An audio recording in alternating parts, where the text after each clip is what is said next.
Hello दोस्तों। आज बात करेंगे geographical knowledge in ancient India के बारे में। तो यहाँ पे मैं आपको बताना चाहता हूँ कि ज्योग्राफी से रिलेटेड जो एंशिएंट इंडिया का जो नॉलेज था ये काफ़ी एडवांस स्टेट में देखने को मिलता है। और इसके कारण जो इंडियन सिविलाइजेशन था, यहाँ पे जो ट्रेड था, जो गवर्नेंस या जो प्रशासन था, कल्चर था, तो इनके डेवलपमेंट में जो ज्योग्राफिकल नॉलेज थी इसने एक सिग्निफिकेंट रोल प्ले किया था। कई सारे हमारे जो वैदिक टेक्स्ट हैं, पुराण्स हैं, एपिक्स हैं, जैसे कि रामायण, महाभारत, या जो वैज्ञानिक ग्रंथ हैं, या जो स्कॉलर्स के अकाउंट हैं, अर्थशास्त्र, बृहत संहिता, तो यहाँ पे भी आपको ज्योग्राफी से जुड़ी हुई काफ़ी नॉलेज देखने को मिलती है।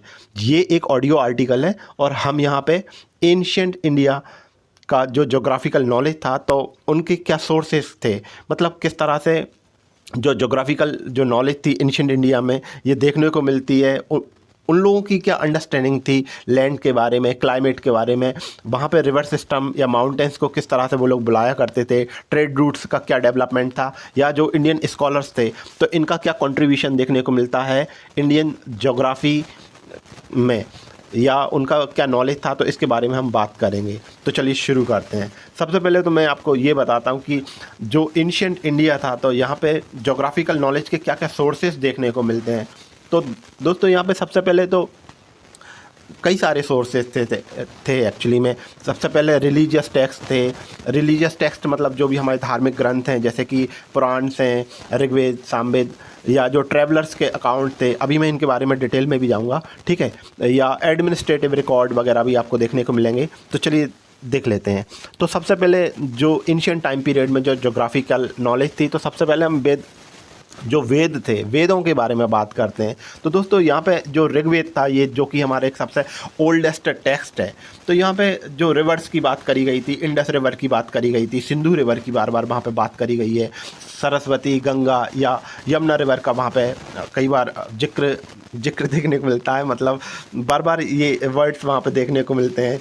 इसके अलावा वहाँ पे डिफरेंट टाइप के लैंड की बात करी गई है कि फर्टाइल रीजन क्या है, डेजर्ट एरियाज क्या हैं, फॉरेस्टेड लैंड्स क्या है। यहाँ पे जो डायरेक्शन थी नॉर्थ, साउथ, ईस्ट, वेस्ट, तो ये भी हमको देखने को मिलता है। इसके अलावा दोस्तों जो हमारे पुराण हैं या जो एपिक्स हैं, महाकाव्य, जैसे कि विष्णु पुराण या भगवत पुराण, तो यहाँ पे जम्बूद्वीप की बात करी गई है। अब जो जम्बूद्वीप था वो जो इंडियन सब कॉन्टिनेंट है, इसी को लेकर बात करी गई है। इसके अलावा जो रामायण, महाभारत हैं, तो यहाँ पे भी कई सारे फॉरेस्ट एरिया, रिवर्स या माउंटेन्स की बात करी गई है। इसके अलावा जो महाभारत है, तो अब महाभारत में आपको कई सारे लोकेशन की बात करी गई है, जैसे कि गांधार की बात करी गई है। मतलब हम ये टॉपिक ही पढ़ रहे हैं कि geographical knowledge in ancient India. तो अब एंशिएंट इंडियन टाइम पीरियड पे लोगों को गांधार, विदेह, कंबोज, तो ये सारी सिटीज़ के बारे में इंफॉर्मेशन थी। अब जो गांधार है अभी करंट में जो मॉडर्न डे अफ़गानिस्तान में ये जगह देखने को मिलती है, विदेह आपको बिहार में देखने को मिलेगा, और जो कंबोज है ये सेंट्रल एशिया की एक सिटी है। तो इस तरह से काफ़ी सारी नॉलेज थी। इसके अलावा जो बुद्धिस्ट और जैन लोगों के जो टेक्स्ट थे, अब जो बुद्धिस्ट टेक्स्ट थे इनकी जो जातक कथाएं थी, या जो जैन लोगों का भगवती सूत्र है, तो यहाँ पे भी कई सारी आपको सिटीज़, रिवर्स या ट्रेड रूट्स के बारे में इंफॉर्मेशन देखने को मिलती है।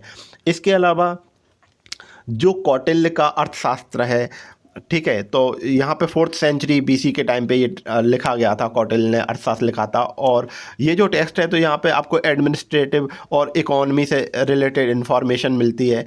अब यहाँ पे जो ज्योग्राफी से रिलेटेड जो इन्फॉर्मेशन है, वहाँ पे एग्रीकल्चरल जोन की बात करी गई है, डिफरेंट टाइप के जो लैंड्स हैं या जो डिफरेंट तरह के जो क्लाइमेट्स हैं, इनके बारे में बात करी गई है कौटिल्य के अर्थशास्त्र के अंदर।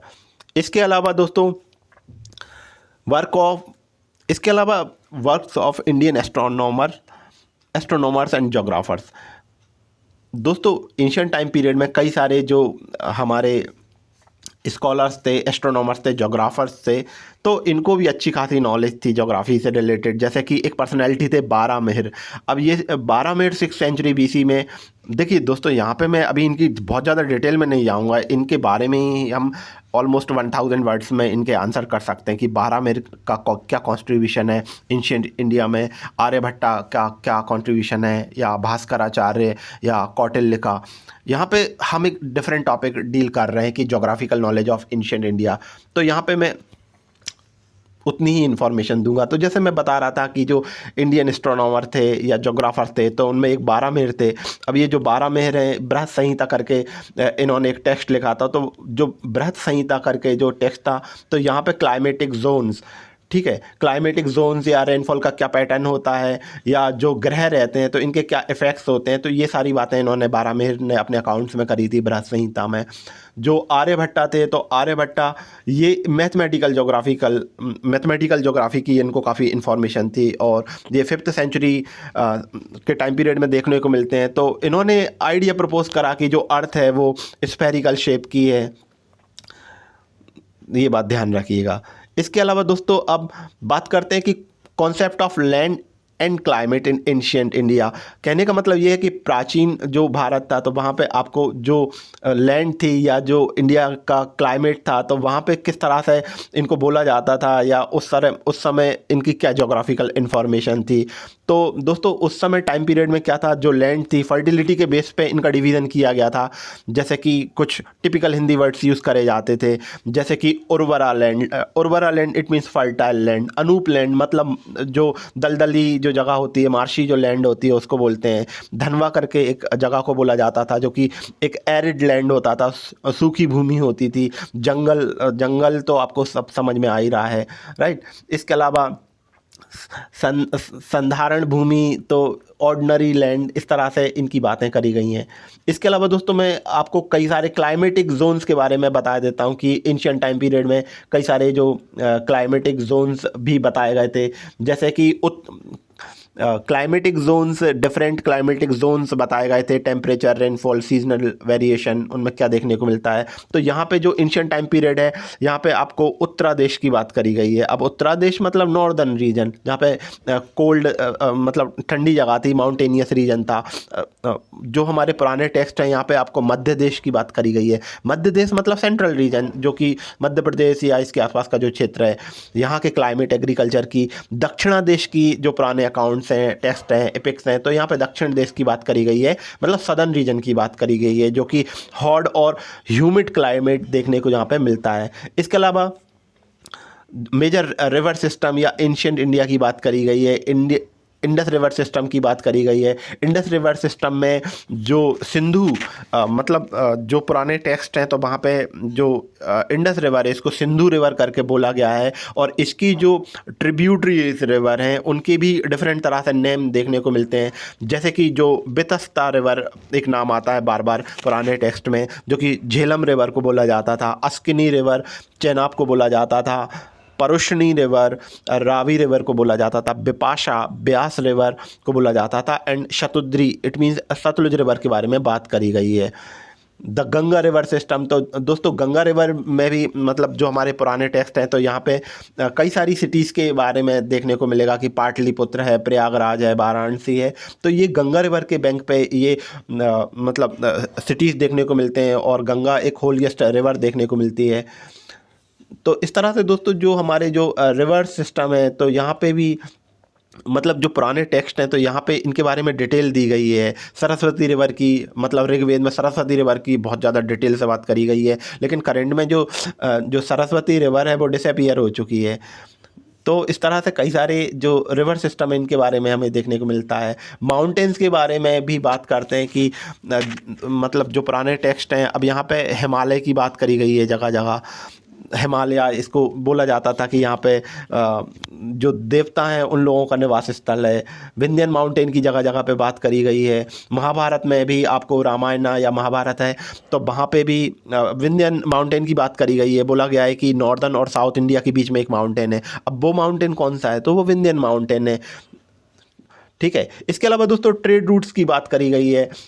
मैरीटाइम ज्योग्राफी की भी इंफॉर्मेशन जो हमारे एंशिएंट टाइम पीरियड था, तो वहाँ पे देखने को मिलती थी। इसके कारण मतलब जो ट्रेड रूट था या जो मैरी टाइम इनको जो इन्फॉर्मेशन थी ज्योग्राफी की, तो इसके कारण ट्रेड का अच्छा खासा डेवलपमेंट देखने को मिलता है। जैसे कि उत्तरापथ मतलब जो नॉर्दर्न रूट्स था, जहाँ पे कि उत्तरापथ या जो नॉर्दर्न रूट्स था, तो यहाँ पे कई सारी जो सिटीज़ थी वो कनेक्ट होती थी, जैसे कि तक्षशिला, पाटलिपुत्र, और ये जो रूट था फर्दर चाइना या पर्शिया तक भी जाता था। दक्षिणापथ की बात करी गई है, सदर्न रूट, जो कि उज्जैन, प्रतिष्ठान, कांचीपुरम इनको कवर करता था। इसके अलावा मैरी टाइम ट्रेड की भी बात करी गई है। पुराने जो पोर्ट हैं भरूच, कावेरीपट्टनम, ठीक है, तो इनके भी ट्रेड रूट की यहाँ पे बात करी गई है। इसके अलावा जो हमारे पुराने स्कॉलर्स थे, तो इनका भी जो ज्योग्राफी थी उनकी नॉलेज में इनका कंट्रीब्यूशन देखने को मिलता है। जैसे कि सबसे पहले मैं बात करता हूँ आर्यभट्ट की। तो आर्यभट्टा जो थे, आर्यभट्टा यहाँ पे अभी मैंने थोड़ा पहले भी बताया था कि जो आर्यभट्टा थे इन्होंने ये बात प्रपोज करी कि जो अर्थ है स्फेरिकल है और अपने एक्सिस के ऊपर ये रोटेट करती रहती है। इसके अलावा जो आर्यभट्टा थे 5th सेंचुरी में इनका टाइम पीरियड था, और इन्होंने अर्थ का सरकमफेरेंस कैलकुलेट करके बताया हुआ था उस टाइम पीरियड पे। इसके अलावा जो बारहमेर थे 6th सेंचुरी में देखने को मिलते हैं। तो वेदर पैटर्न्स के ऊपर प्लानिटरी क्या इन्फ्लुएंस होगा, तो इन्होंने इसके बारे में बात करी थी। क्लाइमेटिक जोन या रेनफॉल प्रिडिक्शन के बारे में भी बारहमेर अपने अकाउंट्स में बताते हैं। इनके बारे में दोस्तों बहुत ज़्यादा डिटेल से बात करी जा सकती है, और मुझे टाइम मिलेगा तो मैं एक सेपरेट क्वेश्चन मतलब सेपरेट एक वीडियो रिकॉर्ड करूंगा जिसमें मैं बताऊंगा कि जो हमारे एंशिएंट टाइम पीरियड के जो भी स्कॉलर्स थे, बारहमेर, आर्यभट्टा, कालिदास, तो इन्होंने किस तरह से कंट्रीब्यूशन दिया है। यहाँ पे कालिदास के बारे में बता देता हूँ। कालिदास ने अपना एक टेक्स्ट लिखा है, कई सारे टेक्स्ट लिखे हुए हैं, लेकिन यहाँ पे इनका एक लिटरेरी वर्क है मेघदूत, क्लाउड मैसेंजर। तो वहाँ पे इंडियन ज्योग्राफी में ये बात कर रहे हैं, मॉनसून पैटर्न की बात कर रहे हैं, लैंडस्केप की बात कर रहे हैं। यहाँ पे दोस्तों एक अलबरूनी पर्सनालिटी था जो कि एक ट्रैवलर था।